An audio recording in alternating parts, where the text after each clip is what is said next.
Have you ever felt overwhelmed by your thoughts? Like your mind is running in circles, making simple decisions feel impossible. Marcus Aurelius once said, "You have power over your mind, not outside events. Realize this, and you will find strength."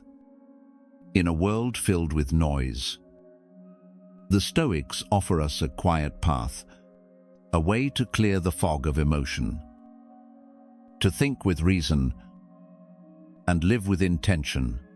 This isn't just ancient philosophy. It's a practical guide for anyone who wants peace of mind. From how we react to hardship, to how we judge others, to the way we speak to ourselves in silence.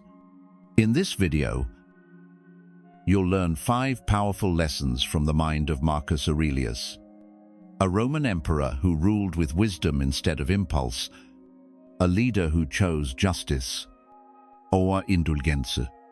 We'll explore how to train your perception, master your emotions, accept what you cannot control, live by timeless virtues, and always keep the bigger picture in sight. If you've been searching for clarity, you just might find it here. Let's begin. The Stoic Guide to Clear Thinking. 1. Train your perception. What if I told you that most of your suffering comes not from what happens to you, but from how you see it? Marcus Aurelius wrote, "If you are distressed by anything external, the pain is not due to the thing itself, but to your estimate of it, and this you have the power to revoke at any moment." In other words, your perception shapes your reality every day. We assign meaning to the things that happen around us. We say, "This is good. This is bad. This is unfair." But here's the truth. The event itself is neutral. It's our judgment that gives it weight. Imagine this. You spill coffee on your shirt before an important meeting. Your instinct says, "This day is ruined." You feel frustrated, embarrassed, angry. But let's pause. Is it really the spilled coffee that ruined the day? Or was it the meaning you gave it? The Stoics teach us, don't jump to conclusions. Train your perception. Learn to separate the event from your interpretation. Epictetus said, "It's not what happens to you, but how you react to it that matters." He understood that the mind, untrained and unaware, is a wild horse. It gallops from fear to shame to anger in seconds. But once you learn to pause, to breathe, to reframe, you begin to tame that horse. You gain clarity. You gain power. Let's take another example. You hear someone laugh while looking in your direction. You assume, "They're mocking me." You feel insecure, defensive. But what if they weren't even talking about you? What if your mind created a story that never existed? That is the danger of unchecked perception.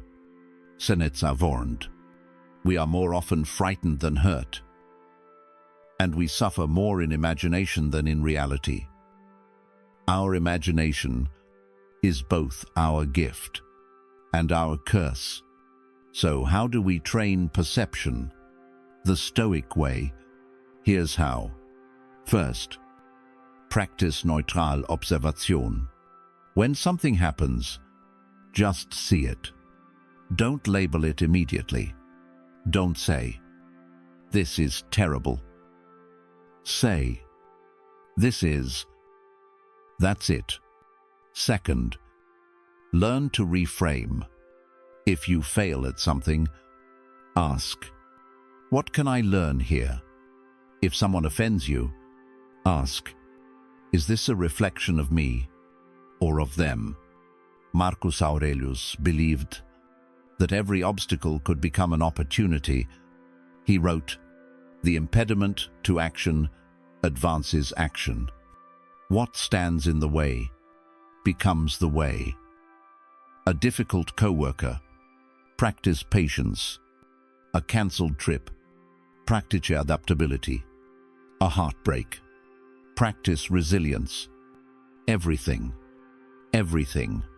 can be used to build your character if you choose the right lens.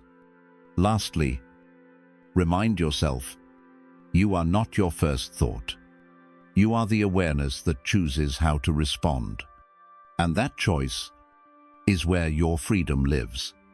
So the next time your day seems ruined, or someone says something hurtful, or life doesn't go your way, ask yourself, what story am I telling right now? Is it the only story? Is there a wiser way to see this? When you train your perception, you don't just protect your peace, you transform your life. Because the world may be unpredictable, but your mind can become unshakable. 2. Always consider the big picture. When you step back, your mind becomes clearer. Life has a way of pulling us into the urgent, into the emotional, into the moment. And when you're inside the moment, every little problem feels enormous. Every small failure feels final. Every inconvenience feels like a personal attack. Marcus Aurelius offers a simple remedy. Take a bird's eye view. See everything all at once. Then return to face what awaits you. This is the power of seeing the big picture. Think of your life like a painting. If you press your face too close, all you see are brushstrokes, imperfections, shadows. But when you take a step back, you see how all those strokes come together to form something greater. That's perspective. That's clarity. Let's say you had a difficult day. Your plans fell apart. Someone criticized you. You made a mistake at work. It all feels overwhelming. But now, ask yourself, will this matter next week, next month, 10 years from now? In the grand scheme of your life, this moment is just a moment. It's not your identity. It's not your legacy. It's just a passing wave on a much larger ocean. Seneca once wrote, "He who is brave is free." And to be brave is to zoom out, to rise above your immediate discomfort, and choose reason over reaction. Now imagine this. You're trying to make a big decision. Should you take the new job, move to a new city, leave a relationship, start over? In moments like this, it's easy to get trapped in fear. Fear of change, fear of regret, fear of what others might think. But when you step back, you begin to ask deeper questions. Does this align with the person I want to become? Will this help me grow, even if it's uncomfortable? What really matters in the long run? And here's another shift. When you look beyond yourself, you also see the interconnectedness of all things. The Stoics believed we are part of a greater whole. Your actions, no matter how small, ripple outward. Epictetus reminded us, you are a citizen of the universe, meaning your choices affect others. Your energy shapes the room. Your voice influences the people around you. So when you're tempted to act from ego, to lash out, to complain, to give in to impulse, step back. Ask, how will this affect those I love? How will this shape the kind of world I'm contributing to? Even something as simple as littering can shift when you see the planet, not just your street. Even a harsh word to a stranger can shift when you see humanity, not just your mood. Marcus Aurelius often journaled about this. He would reflect on the vastness of the cosmos, the shortness of life, and the smallness of our daily irritations, and it gave him peace. You can do the same. When your emotions swell, when life feels unfair, when your mind is crowded, step back. Take the bird's eye view.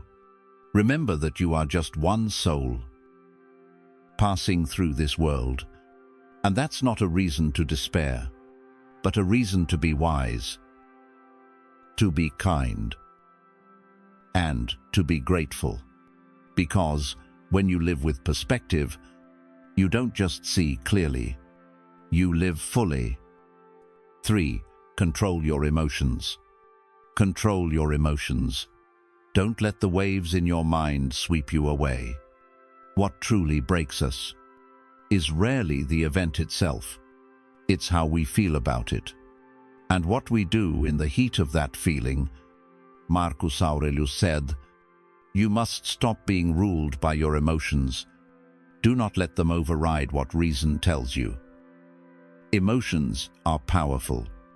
They are part of being human, but they were never meant to be the captain of your ship. Only the wind in your sails, left unchecked. Emotions can hijack your reason, turn small problems into disasters, turn misunderstandings into anger, turn anxiety into paralysis. Let's talk about anger. You've been disrespected. You feel betrayed. Your chest tightens. You want to lash out, to defend your pride, to make them feel what you feel. But pause. Breathe. Seneca warned. Anger is like a collapsing house. It crushes what it falls upon.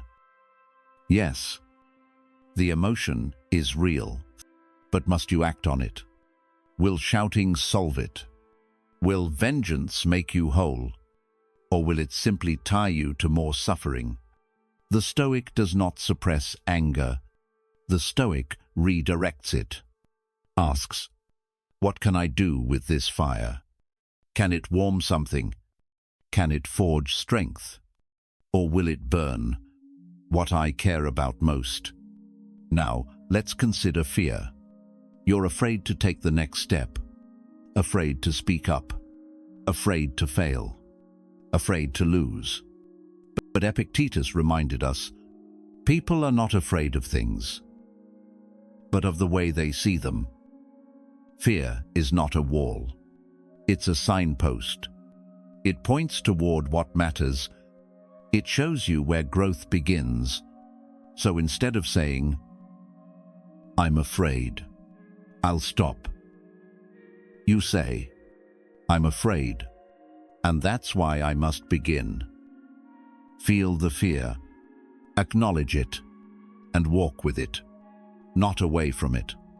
Now let's talk about grief, sadness, loneliness. These two are part of life. To feel sorrow is not weakness. It's a measure of what we value. But even here, Stoicism offers a quiet strength. Marcus wrote, "Loss is nothing but change, and change is nature's delight."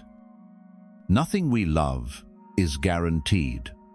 Not people, not health, not time.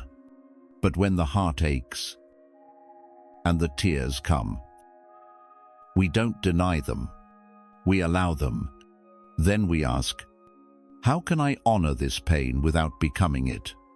What is this teaching me about what truly matters? Emotions are like the weather. They pass through us.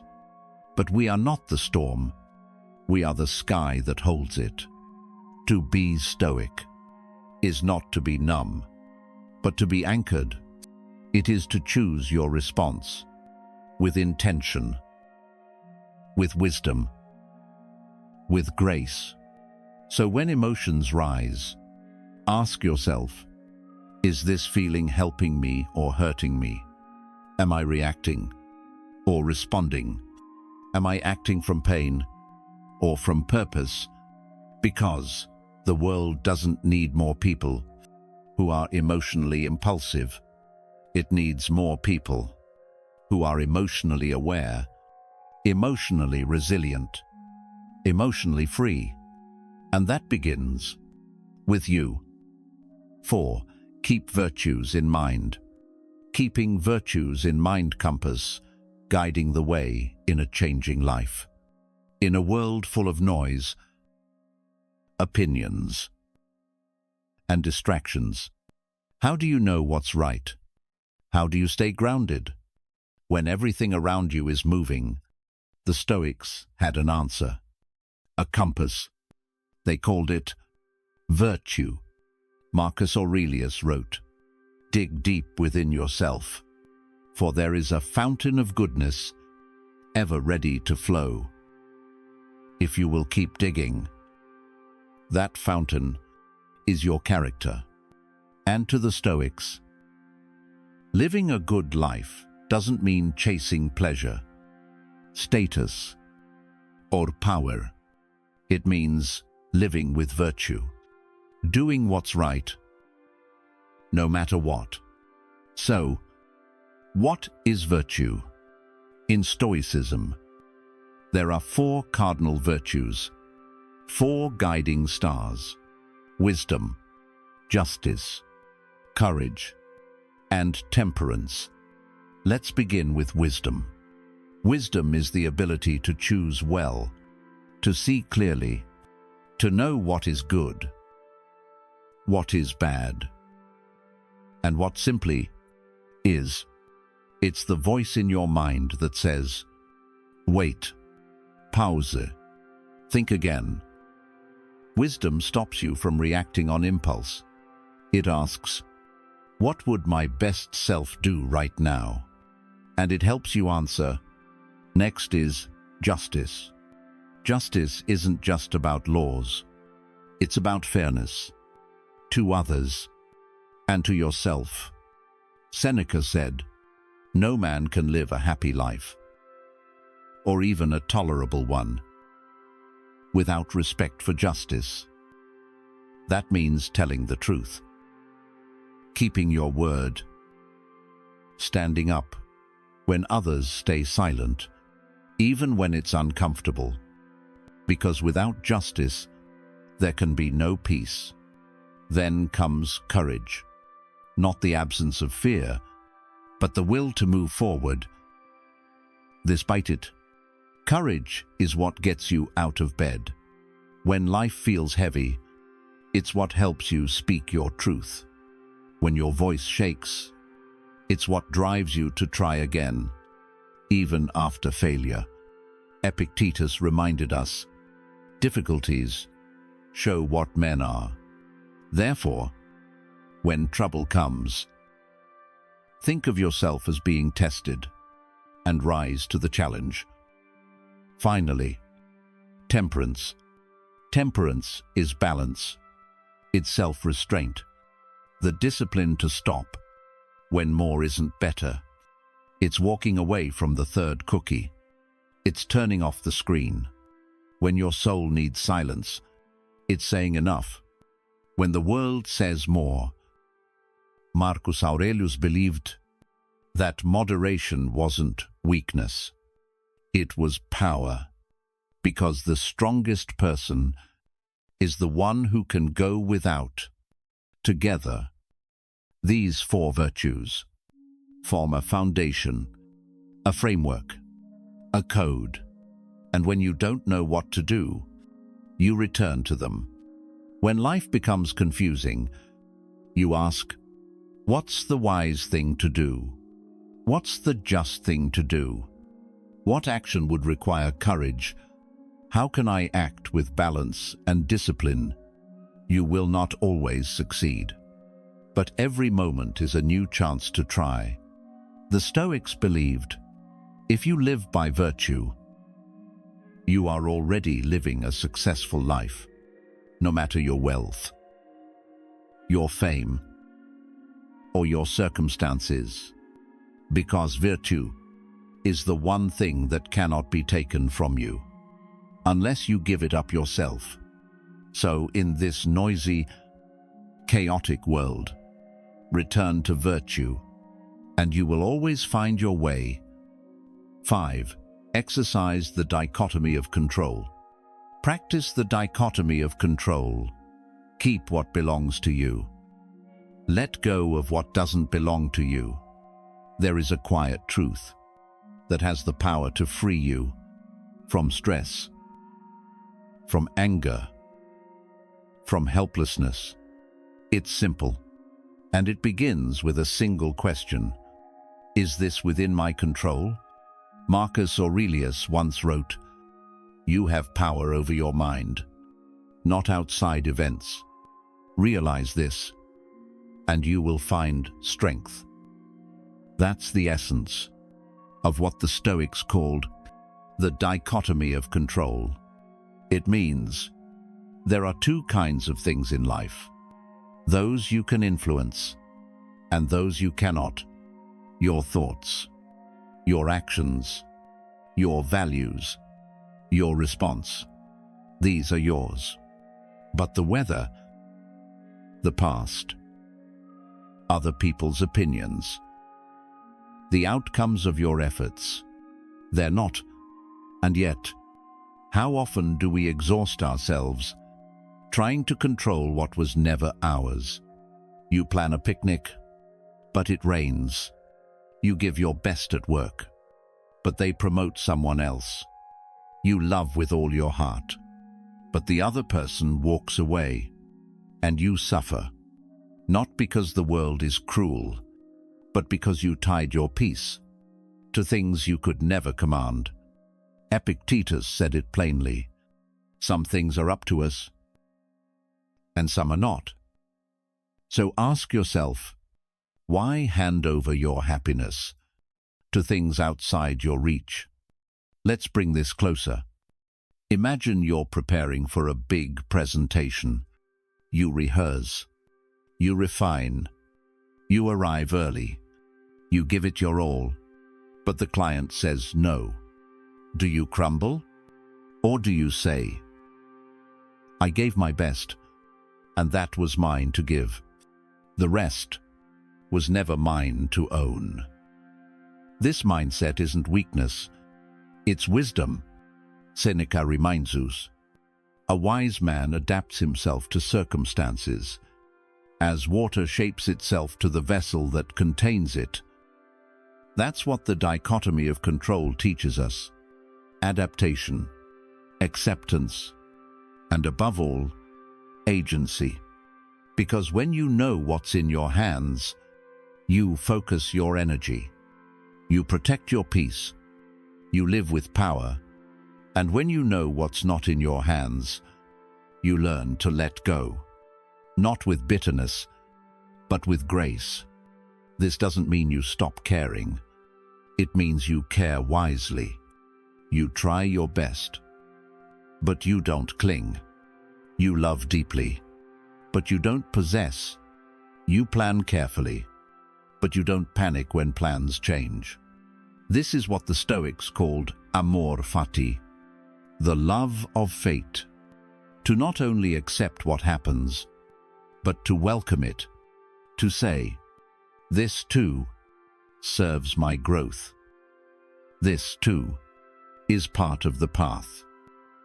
So the next time you feel frustrated, anxious, or powerless, stop. Ask yourself, what part of this is mine? What can I actually change? And just as importantly, what must I release? Because clarity begins when we stop resisting reality and start living in alignment with it. That's not giving up. That's waking up. And it's the beginning of a stronger, freer life. So now you know, Clear thinking isn't about having all the answers. It's about asking better questions. It's about stepping back and seeing life as it is, not as fear or pride would paint it. Marcus Aurelius didn't have a perfect life. He faced war, loss, responsibility beyond imagination, and yet he chose to lead with reason, with patience, with virtue. He chose to rise instead of react. And you can too. You can train your perception to see obstacles as lessons. You can guide your emotions. Instead of being ruled by them, you can focus only on what's in your control and find peace in letting go of the rest. You can root yourself in virtue and take the long view, even when the moment feels hard. Because when your mind is clear, your path becomes clear. And when your path is clear, your life becomes purposeful. So take these lessons with you, not just in theory, but in practice. Live them, breathe them, become them. And as Marcus said, waste no more time arguing what a good man should be. Be one. If this message brought clarity to your day, consider sharing it with someone who needs it too. And if you'd like more Stoic wisdom for modern life, don't forget to subscribe. Thank you for listening. Stay calm, stay grounded, stay free.